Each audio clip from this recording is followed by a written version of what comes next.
Cambiar el ADN de la educación fue una de las promesas de campaña del presidente de la República, Tabaré Vázquez. Sin embargo, luego de que dos de los jerarcas que proyectaban esa reforma, Fernando Filgueira y Juan Pedro Mir, renunciaran a sus cargos en el Ministerio de Educación y Cultura por diferencias con la ministra María Julia Muñoz, surgieron dudas sobre si el gobierno lograría cumplir con aquel objetivo. Fue entonces que en 2016, Filgueira y Mir, junto al sociólogo y magíster en investigación educativa Renato Operti y al socio de CPA Ferrer, Bruno Gili, y otros representantes del sector empresarial y sindical, lanzaron EDUI 21, una iniciativa que se propuso trazar una hoja de ruta para llegar a una transformación del sistema educativo uruguayo. Esta organización ha estado trabajando durante más de un año en la elaboración de un documento con propuestas para apoyar el acuerdo educativo, que fue presentado este miércoles y que llegará a manos de las autoridades de la educación para que puedan tomar de él aquellas iniciativas que consideren pertinentes. ¿Cuál es el estado actual de la educación en nuestro país? ¿Qué camino propone esta organización y qué respuesta esperan de las autoridades? Muy bien. Bueno, ya está con nosotros, están con nosotros los protagonistas, Fernando Filgueiras, Renato Operti de EDUI 21, bienvenidos. Gracias. Y bueno, ayer se vivió la instancia de presentación finalmente de este gran proyecto, de este documento que plantea una, bueno, algunos que lo califican como revolución, ¿no? La revolución educativa que quizás muchos están esperando. Un gusto, bienvenidos. Es un gusto estar acá, gracias por ¿Cómo tenerme. fue el recibimiento de los partidos políticos ayer, también de los sindicatos presentes? Y en todo caso, ¿quién faltó en la jornada de presentación? Creemos que fue una jornada que cierra una primera etapa del trabajo de EDUI 21, que es una construcción colectiva de una propuesta cuyo propósito fundamental no es ser una propuesta a tapa cerrada, ni mucho menos, sino que lo que procura es sentar las bases e iniciar el camino de un gran acuerdo educativo. En ese marco, la convocatoria fue extremadamente positiva, la participación de todos los partidos y la participación de referentes sindicales y referentes empresariales, que era el otro elemento que nosotros planteábamos. EDUI nace como un movimiento ciudadano de vocación política, pero no político-partidaria, político en el sentido de política pública, y incorpora dentro de sí un amplio espectro de personas que a su vez también provienen de diferentes ámbitos políticos, pero también de diferentes ámbitos de la educación, docentes, directores, etc. Y luego quienes asistieron allí también creo que se demostró que, bueno, participó, yo creo, todo el espectro político. Todo. Pero no solo todo el espectro político, también organizaciones sociales, docentes, educadores. En ese sentido nos sentimos satisfechos. Creemos que queda ahora mucho trabajo por delante, trabajo que tiene que ver, cuando uno mira el resumen ejecutivo del libro abierto o el libro abierto mismo, el mismo termina identificando 6 herramientas sobre las que deberíamos acordar para poder pensar en un próximo gobierno, sea el gobierno que sea, ya poner manos a la obra en esta transformación, además de otros elementos que se vienen desarrollando desde las actuales autoridades educativas y que nosotros identificamos como positivos y como piezas que se suman a un cambio que sí es estructural y sistémico, es decir, que toma estas partes pero que va más allá de ello. Y estas 6 herramientas implican la construcción de grupos de trabajo ahora, ¿verdad? Para pensar un anteproyecto de ley de educación, para pensar un nuevo estatuto docente, para pensar un sistema de formación docente de carácter universitario como sistema, para pensar también un marco presupuestal que permita justamente estas medidas. Ahora, acaparan ustedes la portada de todos los diarios, de todos los semanarios, son noticias hoy en día. Y ustedes decían, la respuesta de la clase política fue realmente extraordinaria, representados todos los partidos políticos. Todos quisieron salir en la foto. Acá se cierra un capítulo, se abre otro, que es el de comenzar a darle valor a esta herramienta de trabajo que ustedes ponen sobre la mesa. Y en ese sentido, desde las autoridades de la educación, ¿qué tipo de devolución o actitud han visto hasta el momento? Claro, yo creo que, a ver, como decía Fernando, nosotros tenemos una finalidad política que es contribuir a un cambio educativo sostenible, profundo, sistémico, sin color político. Ayer fue muy claro que nosotros no tenemos color político, pero fue muy importante la apoyatura del sistema de partidos políticos ayer, todos estaban representados. Con respecto a las autoridades, había autoridades en la presentación, estaba el maestro Héctor Florit, por ejemplo, o el director del Instituto Nacional de Evaluación Educativa, Mariano Panamadesi, entre otros. Nosotros con las autoridades estamos totalmente abiertos a discutir estas propuestas, porque, a ver, nosotros no partimos de una discusión maniqueísta de blanco-negro, se hizo o no se hizo. En Uruguay en los últimos 30 años se ha hecho mucho en educación. Diferentes gobiernos, frentistas, colorados, blancos. El desafío que tenemos, no el problema, el desafío que tenemos es que todo lo bueno que se ha hecho hay que ponerlo en un formato de cambio más profundo para que dé resultado. Y entonces, en ese sentido, estamos totalmente receptivos a discutir con las autoridades algunas de las cosas que van en la línea de lo que ellos están planteando. Vamos a dar un ejemplo bien concreto. Nosotros en la propuesta decimos, queremos una educación unitaria, progresiva, que va de los 3 a los 18 años y que forme a nuestros niños, niñas y jóvenes en una serie de competencias y conocimientos para la vida, para su vida individual, en sociedad, para la ciudadanía, para el trabajo. El CODICEN ha avanzado en el desarrollo de un marco curricular, o está avanzando en esa idea. Son coincidentes. Quizás el matiz esté en que nosotros pensamos que ese cambio tiene que ser más sistémico, más profundo, que tiene que implicar armar una educación básica de 3 a 14 años y una educación de adolescentes y jóvenes de 15 a 18. Entonces, quizás el desafío está en qué profundidad le damos a ese cambio, pero si mañana las autoridades entienden del caso convocar a Edu 21 y sus equipos técnicos a discutir cómo ese marco curricular que se ha planteado se pueda implementar de una manera ordenada, secuenciada, compacta, estamos dispuestos. Es decir, como en otras áreas, lo que queremos decir es que Edu 21 no se cierra a ninguna instancia. Lo que señalaba Fernando es que nosotros lo que vamos a trabajar ahora son los instrumentos para que el gobierno que asuma, el sistema político que asuma el 15 de febrero y el gobierno que asuma el 1 de marzo, tengan las herramientas para empezar el cambio no en el 2022. El cambio se puede empezar el 15 de febrero de 2020 con el Parlamento ya discutiendo la nueva ley de educación. Pero lo interesante es que además con el documento abierto que ustedes han planteado, ustedes también pretenden que ya no hablemos de generalidades, ¿no? Cuando hablamos de la educación, como esa cosa que al final no se sabe bien por dónde comenzar o por dónde entrarle al cambio real, sino a través de un plan concreto que además tiene herramientas de cómo facilitarlo, de llevarlo a la práctica, bueno, que la discusión se dé en hechos puntuales. Ustedes dicen... En estos 30 años, en estos últimos 30 años, no se ha podido combatir 3 maldiciones de la educación. Sí. ¿Cuáles son esas 3 maldiciones que con este proyecto se podría al menos empezar a avanzar en mejorar esas condiciones? Refieren fundamentalmente a un problema de calidad en lo que hace a los aprendizajes, que de nuevo, seamos claros, esfuerzo sabido y no es que Uruguay presente ausencia completa de avances en estos aspectos, pero no aquellos que requerimos para plantearnos como una sociedad de oportunidades y una sociedad de igualdad en el siglo XXI. Luego, un problema de desigualdad. A ver si nos puedes ayudar a comprender mejor. Y tenemos una tasa de egreso de la educación media que está por debajo del 40% en este momento, 38, 39%, pero cuando vamos al quintil más pobre eso es menos del 10%. ¿Sí? Es decir, una sociedad en donde la distancia entre el egreso de sectores del 20% más rico y del 20% más pobre es tan marcada, es problemático en particular porque Uruguay, en el contexto latinoamericano, es una sociedad cuyo coeficiente de desigualdad de ingresos es de los más bajos de América Latina y que además se ha logrado bajar en los últimos 10 años, lo cual es muy positivo, al igual que hemos logrado disminuir la pobreza.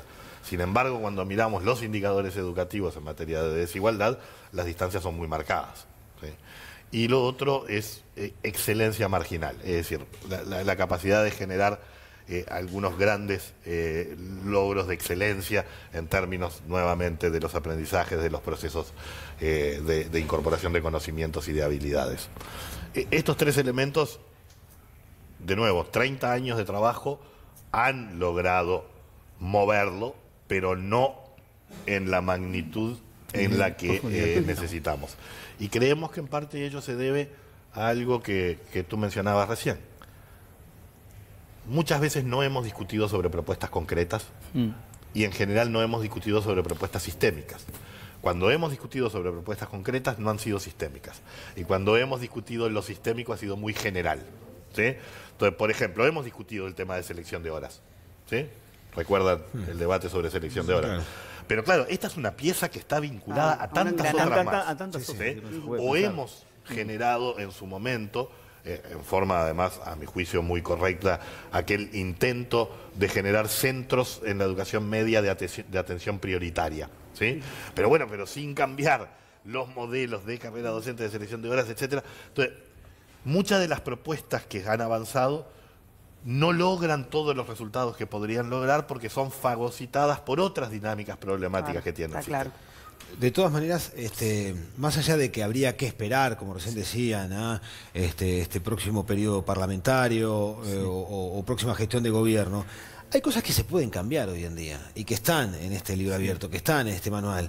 Ustedes sugieren, por ejemplo, bajar la cantidad de días de ausentismo autorizado por año para los alumnos, porque capaz que sea el ausentismo una de las razones de por qué los resultados no son buenos, haciendo especial también atención en los resultados de las pruebas PISA, cosa que desde las autoridades en determinado momento se ha relativizado, que los docentes estén identificados con un instituto de enseñanza y no estén pululando por ahí. Claro, pero allí ya mencionaste 4 o 5 cosas. Pero claro, pero que no hace falta una discusión. No, pero el problema es el siguiente. Por ejemplo, yo quiero disminuir el ausentismo docente, ¿sí?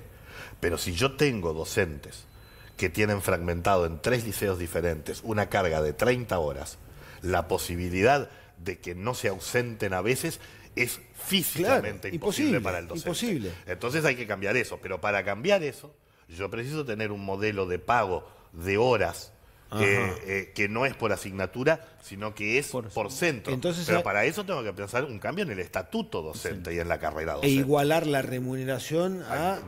claro, asentando la permanencia en el centro. Pero ahí es donde uno ve las piezas que si no las juntamos... Claro, le estamos pidiendo al docente que haga algo para lo que no le estamos dando. Ustedes dicen algo también muy interesante, que es que esto de las especialidades, que en un momento era como el paradigma, ¿no? Que había que especializarse, había que especializarse. Ahora dicen, esto ya fue. Eso es fascinante fascinante y desafiante. Estoy pensando en el docente y esto de también... Es una excelente pregunta, porque el mundo que se viene, este mundo de la cuarta revolución industrial, de la robotización, de la inteligencia artificial... de los nuevos trabajos, porque no es que el trabajo desaparezca, sino que hay nuevos trabajos, nuevas ocupaciones, nuevas tareas, requieren personas con formación universalista, requieren personas que tengan una formación donde integran saberes de diferentes disciplinas para poder responder a problemas. Es decir, los problemas, que los desafíos laborales van a implicar que uno va a tener que combinar conocimientos de las ciencias, de la programación, de la sociedad, distintas cosas para poder tener capacidad de respuesta. Y nosotros planteamos, ahí sí quizás sea eso que decía ahí voces sobre la revolución en educación. Yo creo que hay una revolución muy fuerte que está planteada en esta propuesta que es fascinante, a nosotros nos deja muy esperanzados, que es cuando el joven llegue a esa educación media superior de 15 a 18 años, ya no le vamos a decir al joven, mire, usted va a humanístico, va a biológico, va a científico.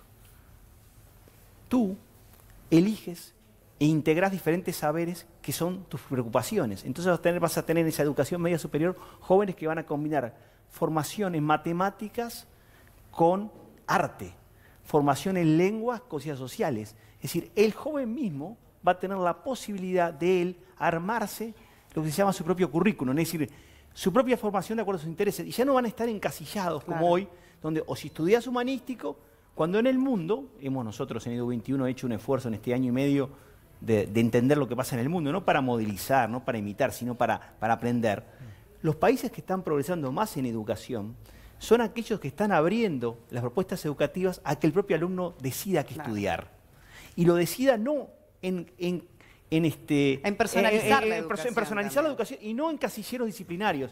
Porque una de las cosas que lo dice un filósofo, Edgar Morin, sociólogo francés, dice, la hiperespecialización en el mundo que se viene, más que una fuente de fortaleza, es una fuente de ignorancia. Claro, Porque de entonces está limitación. obsoleto el sistema educativo aquí en nuestro país. Digo, más allá de la incorporación del plan todos Ceibal, los que tiene un rol países, preponderante. En todos los países del mundo está planteado este desafío. Exacto, Francia, claro. Francia lo está haciendo en este momento. Francia viene de una tradición también fuertemente disciplinarista. Pero lo están haciendo. Francia lo está haciendo. Reaccionaron. Sí, nuestro Lo están modelo de haciendo. referencia. Sí, además, ¿no? Francia te reaccionó. Francia reaccionó. Permítame, por ejemplo, señalar cosas en donde se está empezando, pero que de nuevo precisamos Claro, planteárnoslo. claro. Nosotros teníamos una materia que se había creado hacía un tiempo que se llamaba informática. Sí.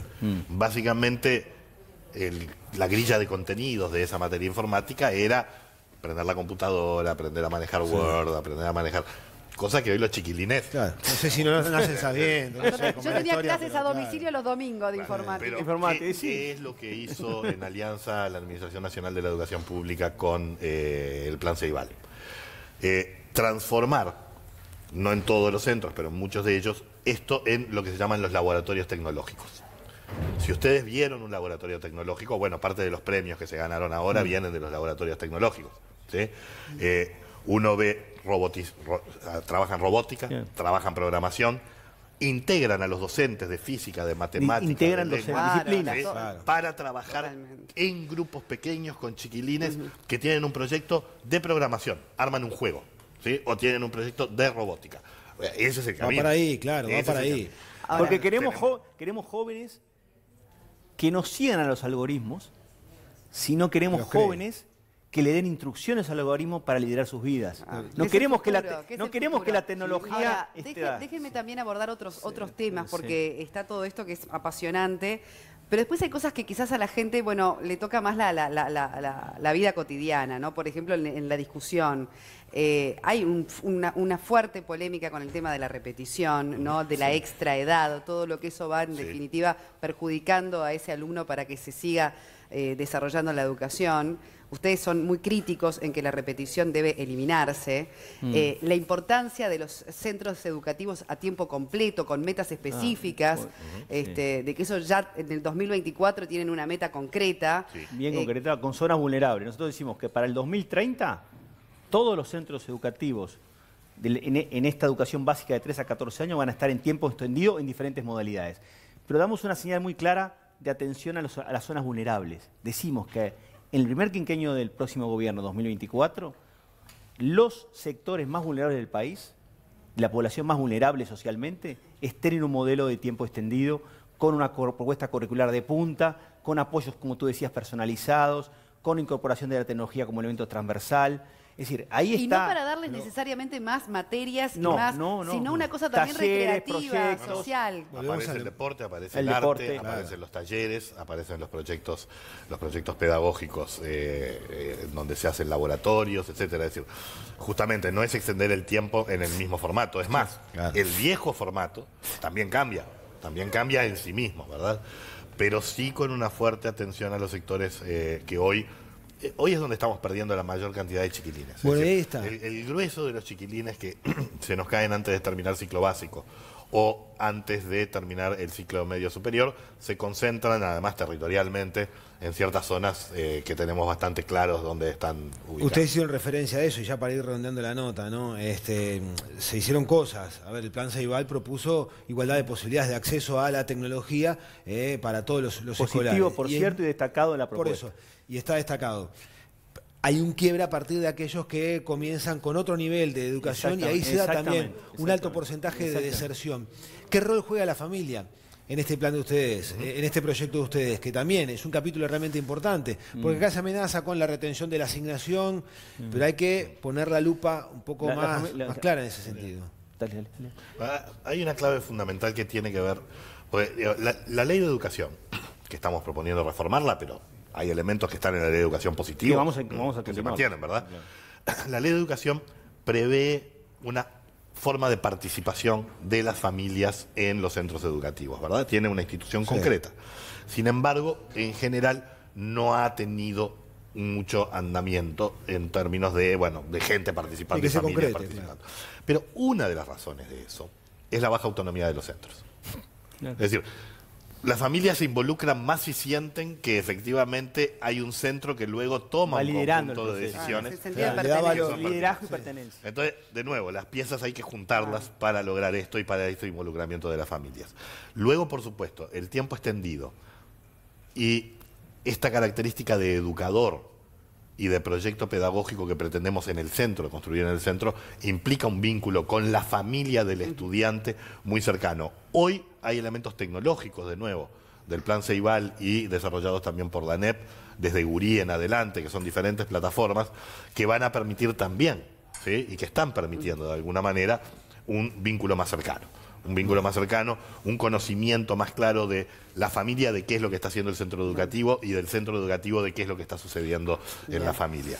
Pero eso constituye sin duda. Y hay un punto también complementario a lo que decía Fernando, es que nosotros en la propuesta ponemos mucho énfasis en la formación a lo largo de toda la vida.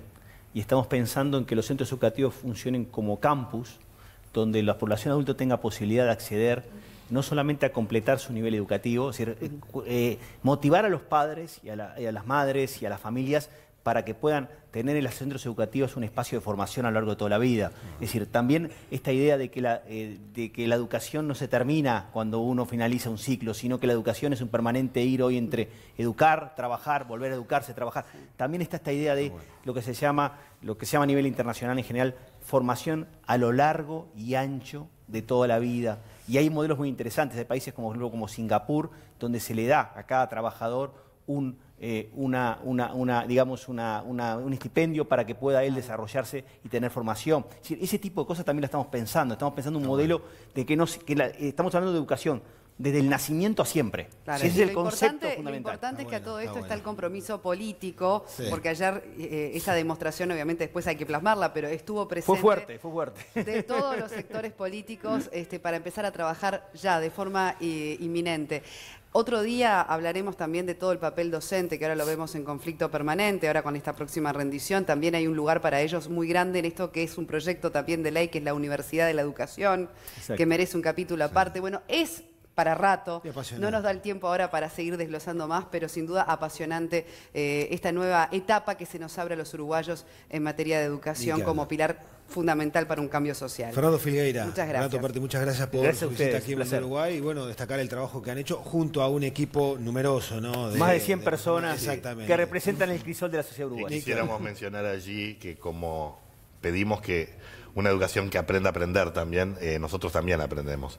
Y hubo un error en la no presencia de mujeres en lo que fue el escenario del Salón de los Pasos Perdidos, porque además muchas de esas mujeres lideraron la producción del libro abierto. Claro. Virginia Piedracueva, Adriana Aristimuño, Cecilia Zaffaroni, Cecilia Rosso, varios más que... Es decir, y eso, bueno, son aprendizajes. Bajo el entendido que los representantes políticos designaban a sus representantes. Sí, nosotros no podíamos decirle a los representantes políticos pero siempre hay que aprender. Nosotros sí podríamos. Siempre hay que aprender. Muy bien, muchísimas gracias y hecha la aclaración que correspondía.